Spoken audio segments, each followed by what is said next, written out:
and thanks for joining us for SIF 45 Stream's closing night Q&A. I'm Mallory Martin, SIF's Artistic Director. For those of you who are visually impaired, I'm a 35-year-old white female with long auburn hair, freckles, and a blue and white striped shirt. I'm in my home office surrounded by SIF posters. We want to give special thanks to Highland Software, who's sponsoring closing night this year. And I'd like to introduce Tina Thomas from the Cleveland Hearing and Speech Center, who will be interpreting for us tonight. Thank you so much for being here, Tina. If you're watching live with us tonight and would like to ask a question to our guests, you can either use the YouTube chat feature over on the right-hand side if you're watching on YouTube, or you can use the Ask a Question feature on the right-hand side of your screen if you're watching on the SIF 45 Streams platform. Just a note to all those watching on the SIF 45 Streams platform via the Roku or Apple TV apps, in order to ask a question, you'll have to switch to a browser-based device, such as a computer, laptop, tablet, or smartphone in order to engage.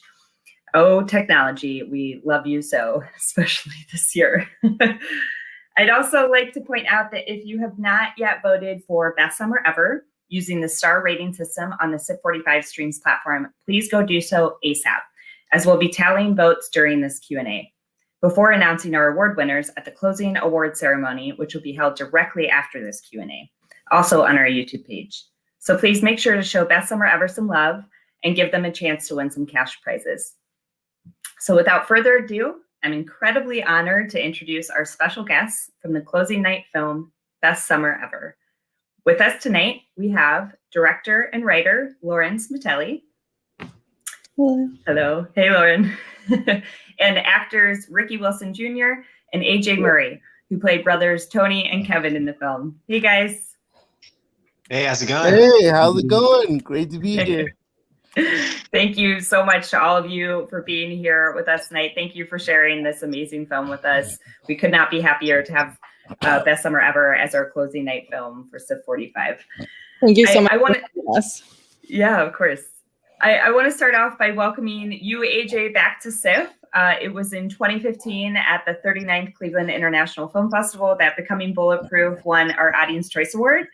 And we were so lucky to have the director, Michael Barnett, Jeremy Vest, you, and like we were talking about, a whole crew of other people on an RV tour who had stopped from Zeno Mountain Farm team to join us that year. Becoming Bulletproof is still talked about among the SIF audience. So we're so happy to have you be a part of the festival again, even just virtually. So AJ, I want to start with you. Can you talk a little bit about Zeno Mountain Farm for those in our audience who aren't familiar with it? Well, yeah, Zeno Mountain Farm is an organization for people with disabilities, and we get together and do various camps, all kind of camps, you know. But our movie camp was our movie camp is the reason why we were able to come together and do best summer ever. But we have a summer program and a sports program and a ski program. And I've been attending a Zeno Mountain Farm for about, I think I'm going into my 11th year. It'll be my 12th summer, even though we'll be doing it on Zoom. But it's basically a group of friends who get to hang out every summer, and it just so happens we get to make really cool movies and be with like really creative people like our director and Ricky. And now they're part of the family. That's great. And it's based in Vermont too, right? Yes, our home base is in Vermont. And so we shot the movie there. That was the first time. Normally we would do movie camps like when we did Becoming Bulletproof. That was in LA, and primarily in LA and out west. But this time, and because it was a big feature film, they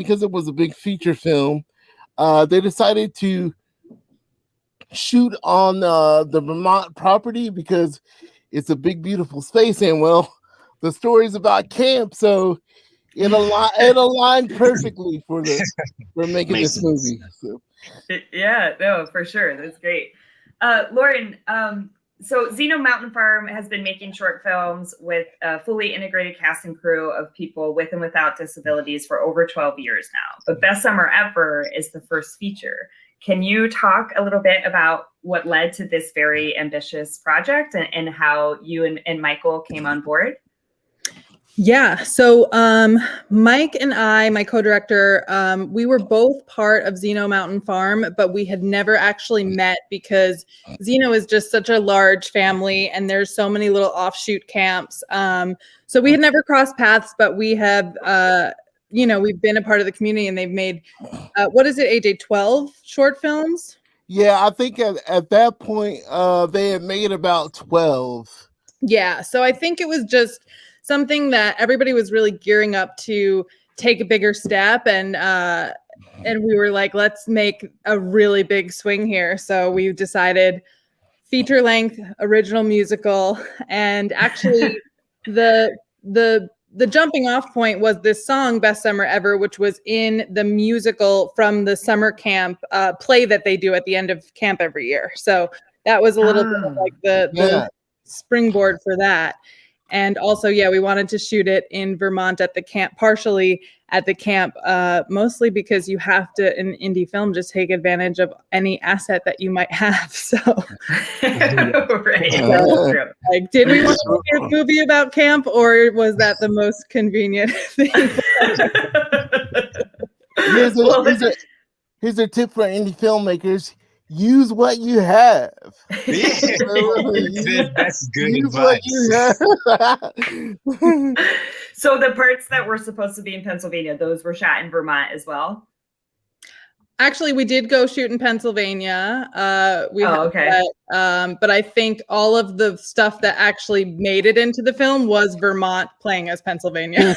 Gotcha.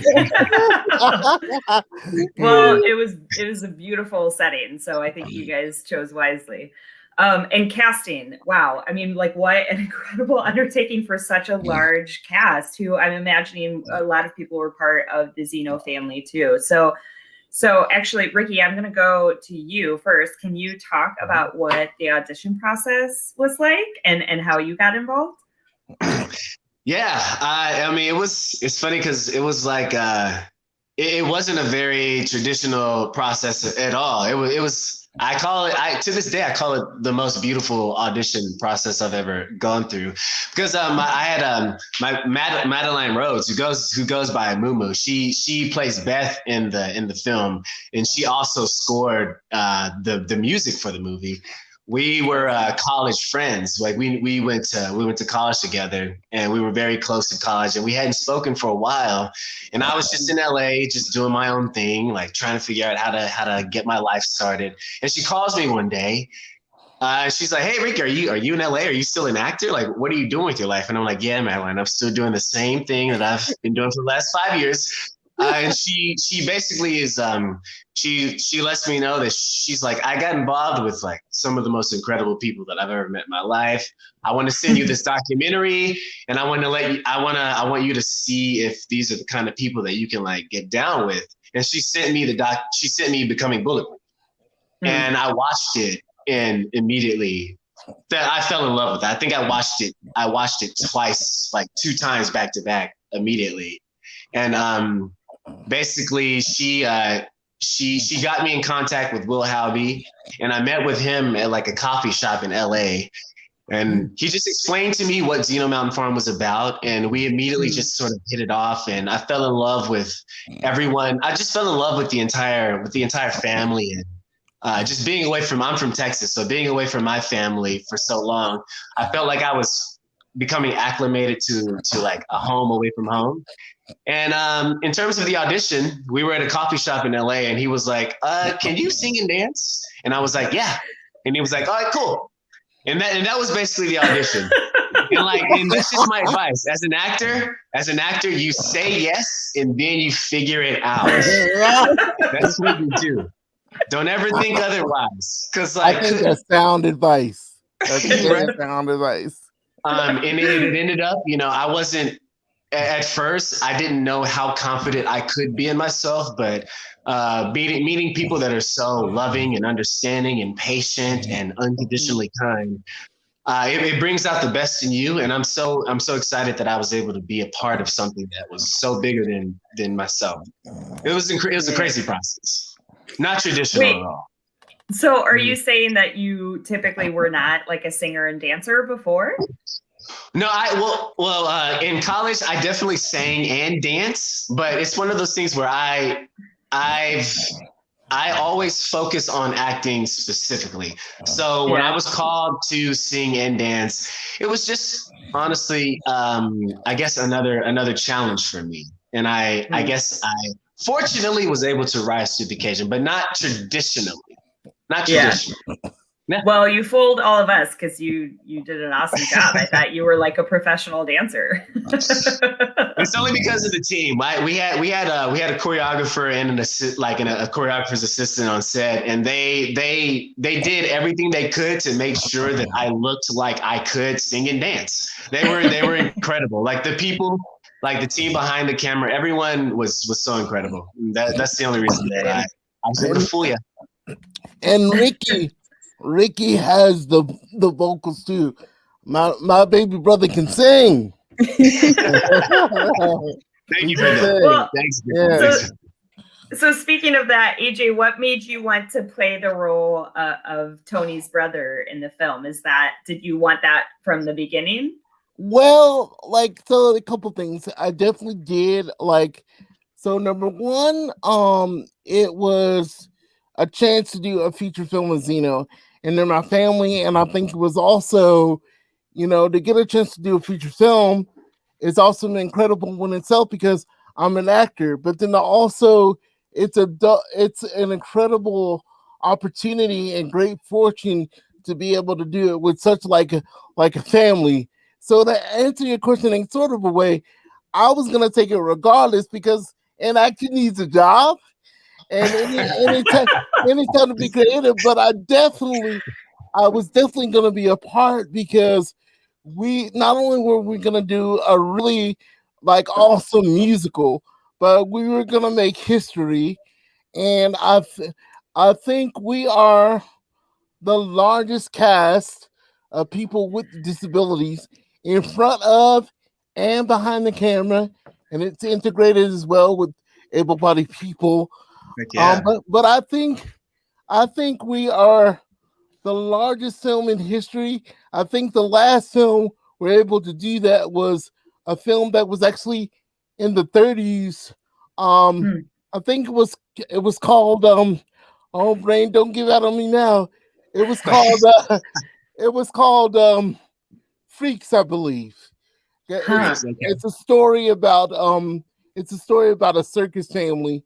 And basically, they're all disabled, but they kind of overtake the master because he's really abusive. But it's about them winning and taking back their performance. But that was in the 30s. So cut to that was in the 30s. So it was it's been nearly almost 100 years, about 90. And then cut right, to I don't do math. So you got that. Yeah. You got it. That was right. Yeah, and then so cut to I know I'm talking too long, but I think it speaks to not only was incredible opportunity, but we're making history. We're showing that this was a really independent film. It was a lot of. No, I'm kind of getting to the end. I don't mean, but it was a lot of blood, sweat, and tears. A lot of crazy. I went on there, so I'll say stuff, but a lot of stuff went down. But we were able to pull it together, so we can show Hollywood that if you get the right minds and the right creative people together, people with and without disabilities can work together, and we can kill it. Well said, sir. That's amazing. Well, and you had said, AJ, before we started that it was actually filmed now 4 years ago, and it's been a process getting it completed. But how long did it take to film the whole film from start to end? Well, to shoot Well, I don't know. Does the director want? Does the director want to speak to that? She was the actual director. Keep going. I love listening to you. I think it was about. Wasn't it about 6 weeks? I was there for about 2 weeks to shoot my part, but I think, yeah, it was about 6 crazy weeks. And Lauren and everybody worked so hard, and I don't know where he is, but shout out to Mike Randa and Laura killed it. They were some badass directors. They made incredible challenges, and I love them. And we killed it. We killed it. We killed it. I love you. Yeah, it's like 6 weeks of like principal photography, and then like I guess what I've learned as an actor is like you film those 6 weeks, and then like you have like reshoots, and then you have like there's like post-production, and then you find that like there are things that you can tweak, and then you feel like you've grown as an actor, so like they'll call you back for other reshoots, and you're like happy to do it because you feel like, oh cool, I can do that scene better. So it's like, but yeah, like 6 weeks is like the like principal photography, and then like the journey after that is like I think that's like the beauty of acting, because you never know when it ends. Really. You never actually, and I think that's what's awesome. I think that's what's amazing about it. That's great. I agree with you. It's such a journey. I love acting. I love acting. Well, I mean, I think 6 weeks is actually pretty impressive for your first feature film, for the size cast that you had, and for a musical. I mean, so was this the first musical that Zeno had ever done? Do you remember, or have you guys done other ones? First feature. So I think we did a film a number of years ago. It was actually before I got to Zeno. But I think it was called A Pirate Musical, and it was a short. But this is definitely our first feature, and this definitely looks like a movie. No, I'm not throwing shade to the pirate movie, but we definitely came a long way between the pirate movie. Although the pirate movie, the music was bomb. I must admit, the music was bomb. I'm ready to adapt that to a feature. But so the trajectory was crazy, and I'm just glad that I was able to be there, because I'm glad the universe saw fit for me that I would be a part of this, because this is making history. Not only that, like, this is an incredible cast. Ricky was incredible. Lauren is awesome, and so I'm just glad I was able to be a part of making history. And no matter what, this movie is going to be around 100 years from now. And that's incredible.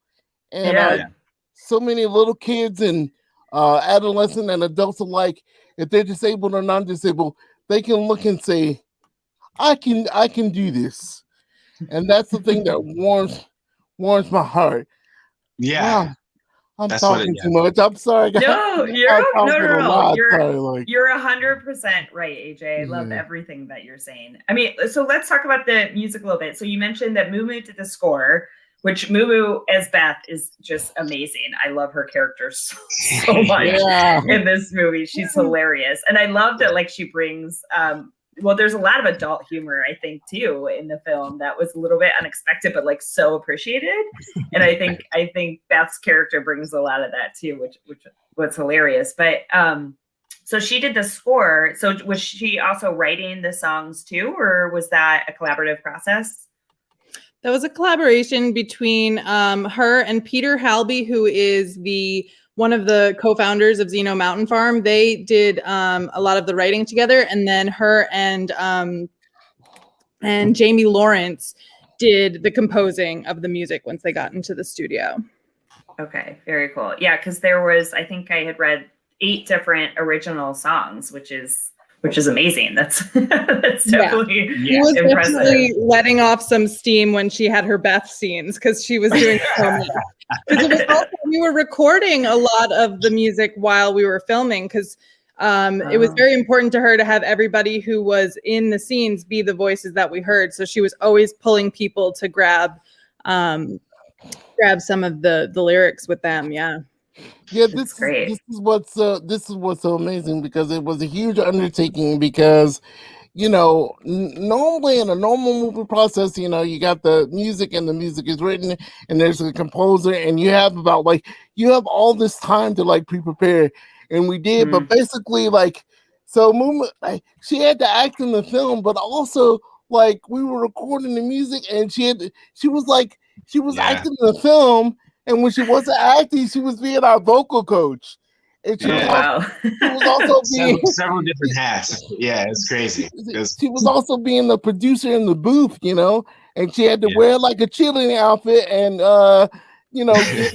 give us some warm-ups, like, this is incredible. So Yeah, a lot of people, like, if you're just the background vocal for a quick scene, they've not been in a booth before. So it's like everything is brand new. Now you have to figure out how to get the pitch. And so, yeah, Moomoo's work was incredible on this film. I can't say enough great things about her.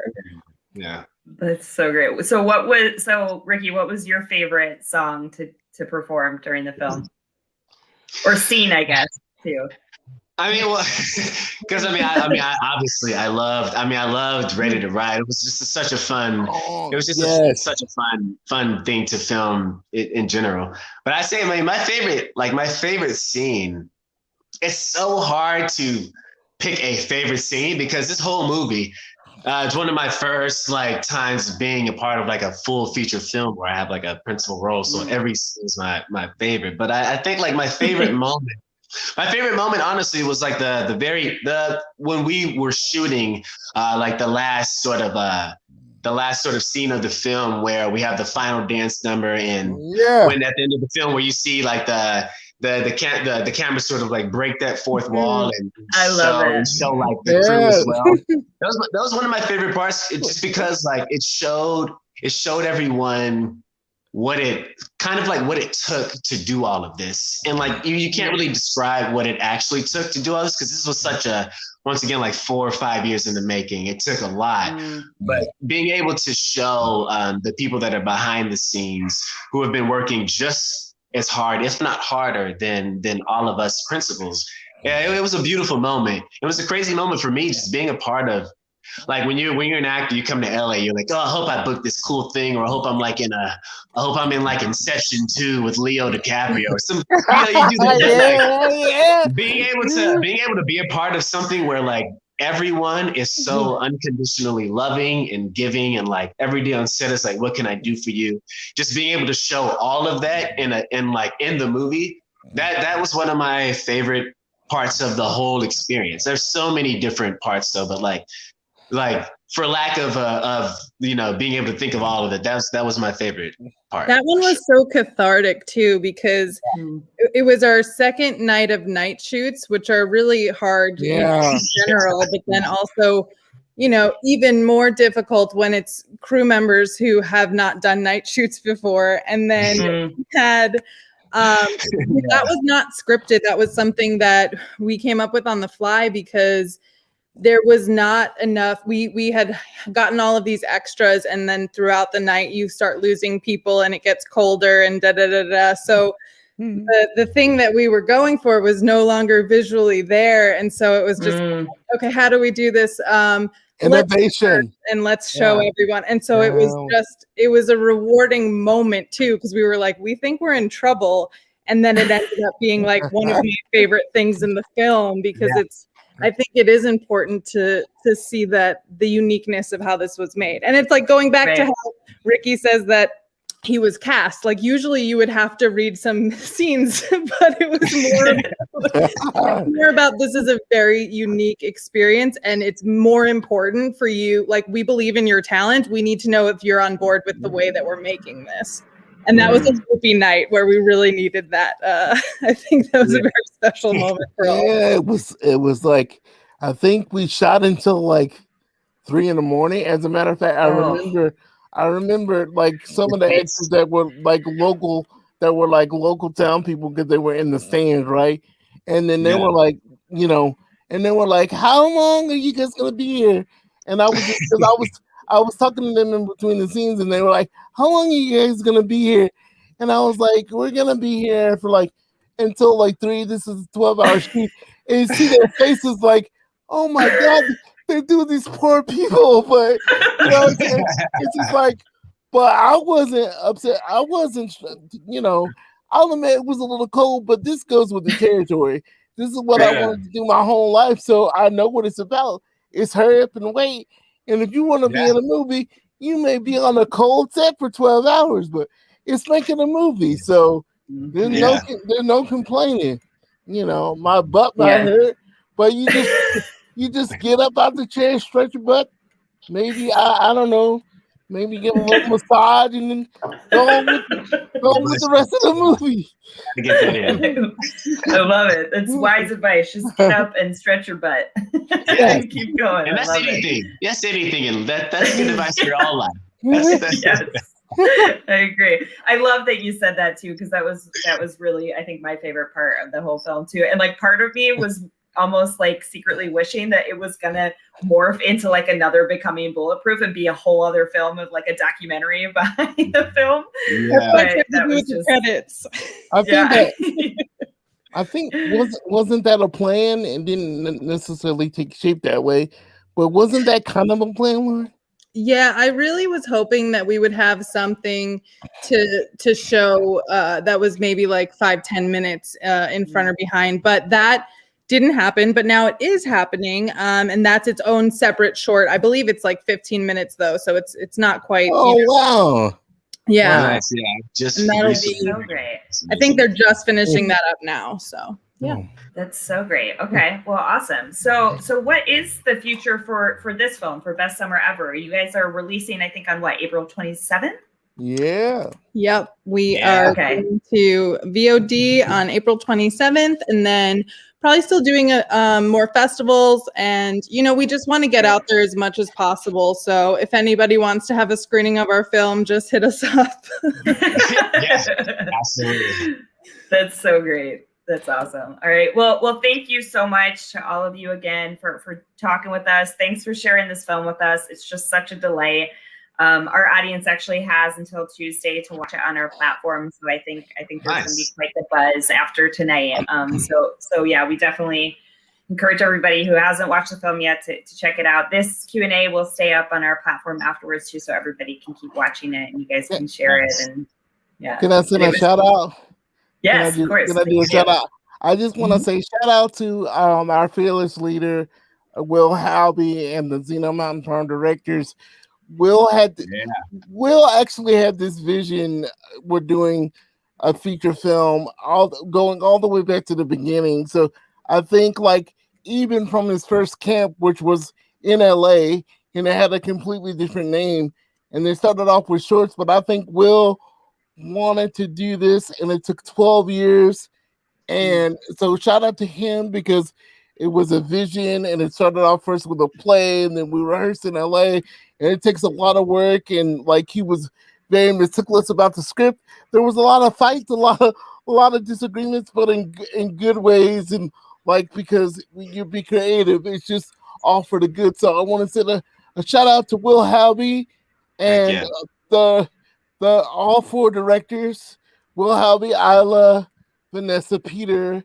They hold it down for all of us, and we're here today because of them.